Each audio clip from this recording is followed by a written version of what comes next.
Spider-Man has been kicking around in the video game world since time immemorial, but arguably, he hasn't been done justice yet. Shattered Dimensions is hoping that sheer quantity is the missing piece of the puzzle, or 4 Spideys better than 1, or yet another crossover best forgotten.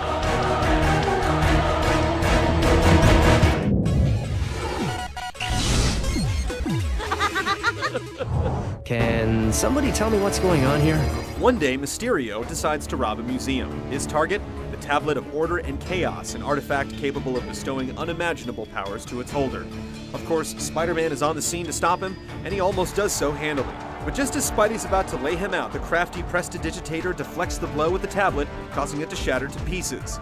By means of expedient plotting and unfathomable ancient magic, the pieces of the artifact are scattered throughout space and time, each landing in the clutches of a supervillain. It's up to each era Spider-Man, guided by the psychic mutant Madam Web, to liberate each bit. You must gather all the pieces of the tablet before they fall into the wrong hands. An inspiring example of the narrative potential of games, Spider-Man Shattered Dimensions is not. Take the story for what it is. It's a device that allows the designers to tie together 4 completely disparate worlds and their respective rogues galleries, and not very well at that. You shattered it. Yeah, sorry about that.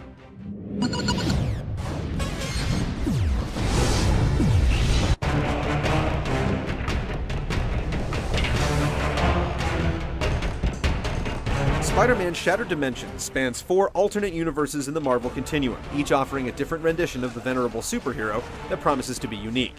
There's the Amazing Universe, which houses the Spider-Man we're most familiar with, the reimagined Ultimate Universe, wherein he's still wearing the alien symbiote suit, the futuristic 2099 universe with its genetically enhanced Spidey, and the old-timey Noir Universe, whose Spider-Man is forced to rely more heavily on stealth. Apart from the Noir universe, which takes unsubtle cues from games like Batman Arkham Asylum and Splinter Cell Conviction, the differences between each of the Shattered Dimensions eras are mostly superficial. Regardless of which Spidey you're playing as, there's a clear formula that the game deviates from only occasionally.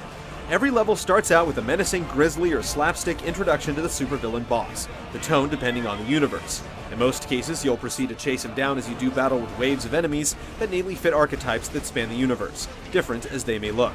You'll fight a boss at least once before the final showdown, and sandwiched between these encounters is more chasing, punctuated by more fighting, or unfailingly tedious sequences that have you saving civilians from various catastrophes.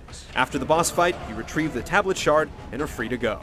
The levels that don't follow the pattern so strictly aren't necessarily any less ponderous. One that takes place aboard a naval platform eschews the regular linear format, but instead has you scouring its multiple levels in search of waves of video cameras to destroy. After you've wrecked the 3rd batch, you'll be yearning for some civilians in distress. Okay, good one. Okay, here we go. The game's set-piece sequences and boss battles often show hints of brilliance, with their walloping scale and the way they enable Spider-Man's mobility. During the moments when you're encouraged to go nuts with the web swinging while simultaneously worrying about the hordes of enemies underfoot, Shattered Dimensions can be pretty exhilarating, providing the controls are being cooperative. It's too bad there's so much of a focus on combat, which is boring in comparison. You think you're so hot, don't you?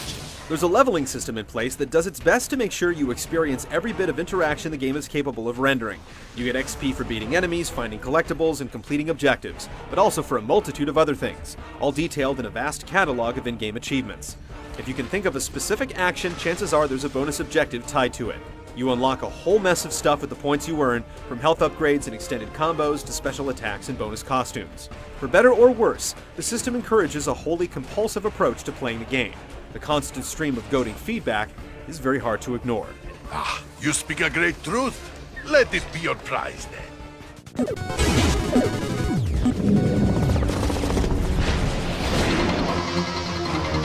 Bonus time! Ready for a real fight, tough guy? The core of Shattered Dimensions' combat system is sound. You have access to an expandable list of cool moves, and genuinely feel like you have a tool for every scenario the game throws at you. The problem is more one of pacing. The game is laid out in a way that makes battles feel constant and plotting most of the time, with not a whole lot of variety in terms of what you're fighting. Your adventures in the Noir universe hit on a totally different tempo, however. Similar to Batman and Arkham Asylum, Noir Spider-Man isn't very good at fighting people with guns.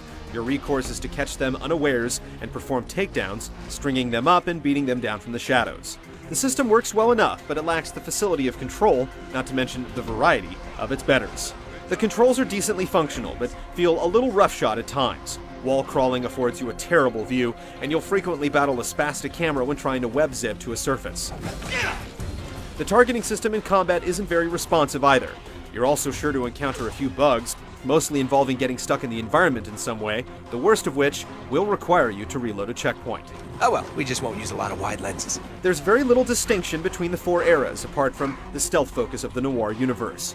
The 2099 Spidey can slow time, and the Ultimate one can enter a rage mode, but that's about it. It all comes off feeling like a squandered opportunity. Congratulations, Spider-Man. You really showed him what's what. Wah wah.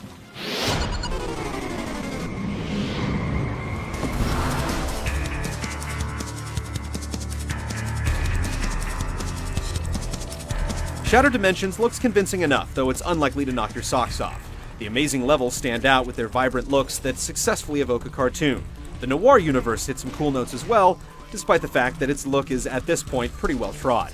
Each incarnation of Spider-Man also benefits from great voice talent, including such notables as Neil Patrick Harris and Dan Gilvezan of Spider-Man and His Amazing Friends fame. But I'm the most charming, right? The voice work lends the game a certain amount of legitimacy, but alas, they don't prevent you from getting tired of Spider-Man's knee slappers a third of the way into each level. Maybe that's the point. Wow, love your headdress. Is that from the Skull Collection? May I suggest an accoutrement? Perhaps something from the Webbing Collection. Ah, classic.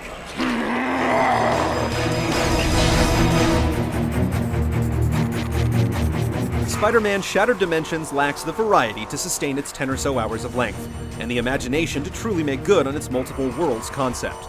The experience is serviceable enough, but it won't inspire you the way that the best superhero games can. All but the most compulsive and devoted Spider-Man fans can experience the best it has to offer during the span of a rental.